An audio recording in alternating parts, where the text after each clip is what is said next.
Développé dans cette édition, le mouvement No Franc CFA donne de la voix au Bénin. Il s'insurge contre la place de la monnaie en Afrique.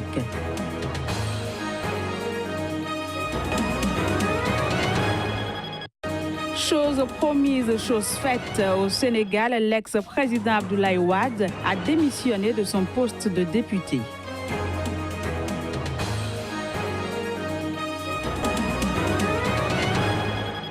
Puis visite de la présidente libérienne en Côte d'Ivoire. Elle était accompagnée d'une forte délégation.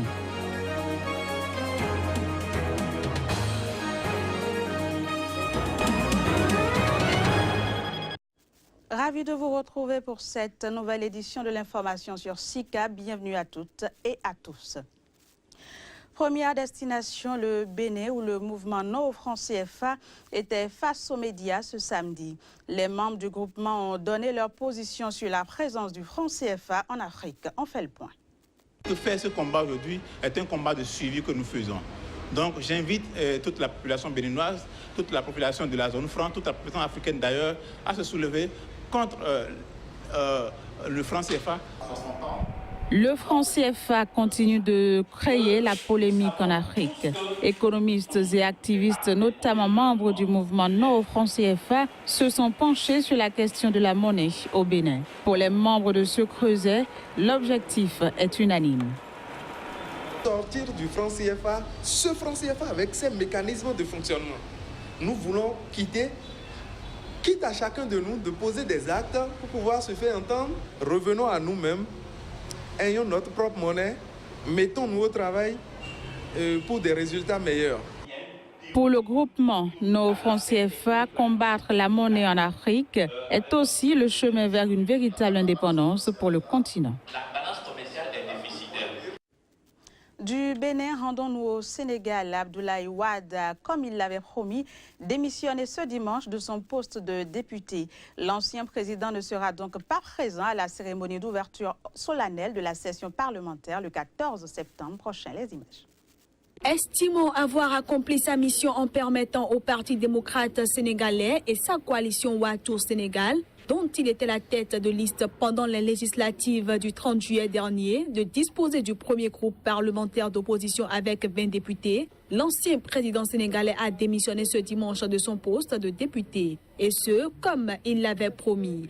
Dans une lettre adressée au secrétaire général du Parti démocratique sénégalais, l'ex-président a indiqué avoir pris part aux dernières législatives dans l'unique but de soutenir son parti. Il demande également au secrétaire général du Parti démocratique sénégalais de prendre en compte sa démission et de porter à la connaissance des autres députés qu'il ne sera pas présent à la séance d'ouverture solennelle convoquée pour le jeudi prochain. Les membres du comité de haut niveau de l'Union africaine sur la crise en Libye ont adopté au terme de la 4e réunion tenue en l'absence du maréchal Khalifa Haftar, une feuille de route. Celle-ci propose la tenue d'un dialogue inclusif interlibyen et le lancement en janvier 2018 du processus électoral dans ce pays. Reportage. Adopté à l'unanimité par l'ensemble des acteurs qui ont pris part dans la capitale congolaise à la 4e réunion du comité de haut niveau de l'Union africaine sur la crise en Libye, la feuille de route de Brazzaville prévoit entre autres la tenue d'un dialogue inclusif interlibyen en décembre prochain à Addis Abeba. Elle prévoit aussi le lancement en janvier 2018 du processus électoral en Libye, lequel processus débutera par un référendum constitutionnel suivi des législatives et d'une présidentielle qui sera précédée par l'installation des institutions de la transition à une date à déterminer. La seule fausse note de cette réunion aura été l'absence du maréchal Khalifa Haftar du gouvernement parallèle de Benghazi. Mais selon le chef de l'État congolais Denis Sassou Nguesso, président du comité de haut niveau de l'Union africaine sur la Libye, cette absence n'est pas un obstacle à l'avancement des négociations. Il faut dire que le comité de haut niveau a été mis en place par l'Union africaine pour trouver une solution politique à la crise libyenne. Notons que les présidents Jacob Zuma de l'Afrique du Sud et Mahamadou Issoufou du Niger étaient présents à cette réunion de Brazzaville, la deuxième du genre après celle de janvier dernier. La présidente du Libéria a effectué une visite de 72 heures à Abidjan, en Côte d'Ivoire. À l'invitation du président ivoirien, Ellen Johnson Sirleaf était accompagnée d'une délégation de haut niveau afin de réexaminer la coopération entre les deux pays. Les deux personnalités ont également abordé la question du retour des exilés politiques dans leurs pays respectifs, notamment les Ivoiriens résidant au Libéria. À l'invitation du président ivoirien Alassane Ouattara, la présidente du Libéria, Ellen Johnson Sirleaf, a effectué une visite officielle de 3 jours à Abidjan, accompagnée d'une délégation de haut niveau composée de membres du gouvernement libérien. La présidente du Libéria a été reçue au palais présidentiel d'Abidjan par son homologue ivoirien. Exprimant sa gratitude au gouvernement et au peuple libérien pour l'hospitalité et l'assistance offerte aux réfugiés ivoiriens sur son territoire, Alassane Ouattara a réitéré l'appel lancé aux Ivoiriens réfugiés au Libéria et dans les autres États de la sous-région pour leur retour en Côte d'Ivoire, en réaffirmant l'engagement du gouvernement ivoirien à faciliter leur réintégration dans le pays. En réalité, tout Ivoirien est chez lui au Libéria et tout Libérien, bien sûr, est considéré comme chez lui en Côte d'Ivoire. Alassane Ouattara et Ellen Johnson Sirleaf se sont également félicités de la mise en place du Conseil conjoint des chefs coutumiers et des anciens de la zone frontalière du Libéria et de la Côte d'Ivoire, dont la résolution issue des rencontres du Ziendro et de Diglo en Côte d'Ivoire ont contribué à consolider la cohésion sociale et la paix dans cette zone forestière. Et ils ont recommandé la mise en œuvre effective des différentes résolutions prises lors de ces conclaves et par ailleurs souhaité la reprise effective des Jeux ivoireux libériens, facteur de rapprochement de la jeunesse des deux pays. Après avoir passé près de 10 ans à la tête du Libéria, Ellen Johnson Sirleaf est la première femme élue démocratiquement à la tête d'un pays en Afrique. En fin de mandat, elle a rencontré au cours de cette visite la communauté libérienne vivant en Côte d'Ivoire. Les questions liées aux échéances présidentielles de 2018 au Libéria ont été abordées au cours de cette rencontre.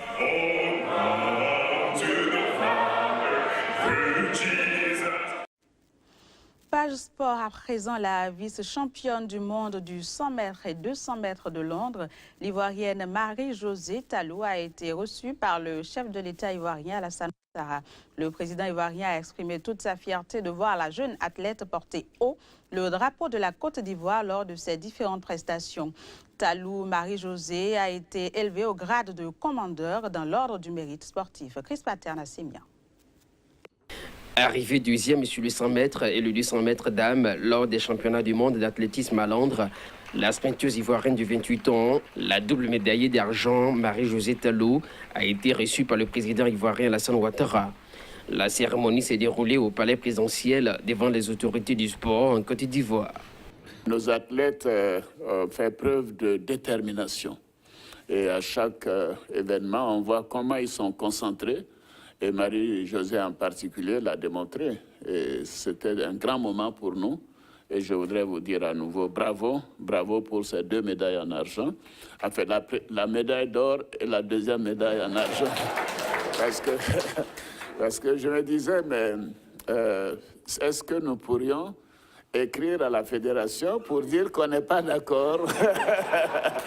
Je trouve dans des situations comme ça, ils doivent donner 2 médailles en or. Non, honnêtement, parce que c'est vraiment, c'est pas normal. Mais en tout cas, nous sommes très, très, très, très fiers. Le 6 août dernier, au Mondiaux d'athlétisme de Londres, Talou Marie-Josée devenait la vice-championne du monde en 10 secondes 86 centièmes derrière l'américaine Tori Bowie.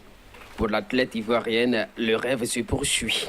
Excellence, Monsieur le Président, pour l'opportunité qui me met au fait d'être devant vous, je voudrais prendre ici l'engagement en mon nom personnel, au nom des autres athlètes et de nos encadreurs respectifs, de tout mettre en œuvre pour défendre partout l'honneur de la Côte d'Ivoire. Après Muriel Aouré, Talou Marie-Josée est devenue la seconde reine de l'athlétisme ivoirien. Sport toujours, mais cette fois-ci en Somalie. Vendredi dernier, des milliers de fans de football ont assisté au premier match joué en nocturne à Mogadiscio. Une première depuis que le pays a plongé dans le chaos en 1991. Reportage. La rencontre s'est déroulée dans le stade Konis, réhabilité par la Fédération internationale de football. Il est ici question de la finale d'un tournoi d'équipes de jeunes âgés de 16 à 18 ans et représentant divers districts de la capitale somalienne, Mogadiscio. Le match a eu lieu sous haute sécurité en raison de la menace constante que font peser les islamistes radicaux Chebab. Jouée devant plusieurs milliers de fervents supporters, la rencontre était également retransmise en direct sur plusieurs chaînes de télévision du pays. Ce match est le premier match joué de nuit à Mogadiscio depuis 30 ans et nous remercions Allah pour cela. J'espère que ça continuera.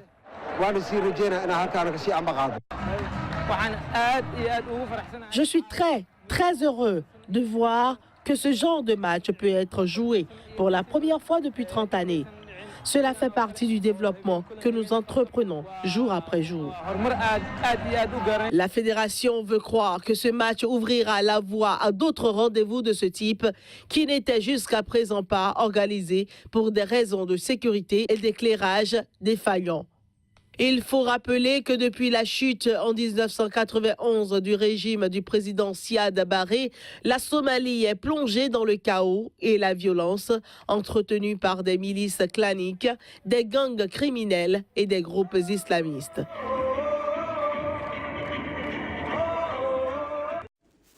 Et pour finir, hors de l'Afrique, intensification de la menace nord-coréenne dans l'archipel. Le Premier ministre japonais s'est prononcé ce lundi à Tokyo pour un renforcement des moyens de défense du pays. Les images. Alors que le Conseil de sécurité des Nations Unies tient ses assises ce lundi sur de nouvelles sanctions plus sévères envers Pyongyang, le chef du gouvernement du Japon s'est exprimé devant des gradés des forces d'autodéfense pour dire l'armée japonaise. L'autorité a demandé à son ministre de la Défense de préparer un projet de stratégie de défense à moyen terme. Pendant longtemps, notre politique de défense consistait principalement à ne pas s'opposer de front aux menaces existantes. Mais aujourd'hui, alors que les conditions de sécurité autour de notre pays empirent, nous nous devons de faire front face à la réalité que nous avons sous les yeux. Personne d'autre ne vous défendra si vous n'avez pas vous-même la volonté de vous défendre. Il est nécessaire de réfléchir à ce à quoi devront ressembler nos capacités de défense à l'avenir et de se demander aujourd'hui si elles sont toujours adéquates ou non à notre époque. Le Premier ministre est connu pour être depuis longtemps le chantre d'une extension des moyens et prérogatives militaires de l'archipel. Il estime également inévitable un renforcement de l'alliance nippo-américaine pour assurer la sécurité de la région. Les États-Unis ont diffusé dimanche soir, à leurs 14 partenaires du Conseil de sécurité de l'ONU, un texte remanié sur un 8e train de sanctions sévères contre la Corée du Nord. Ce projet de résolution est censé être désormais définitif jusqu'à une mise au vote voulue lundi après-midi par les États-Unis. Voilà, c'est sur cette note du Japon que prend fin cette édition. Merci d'avoir été des nôtres et à très vite.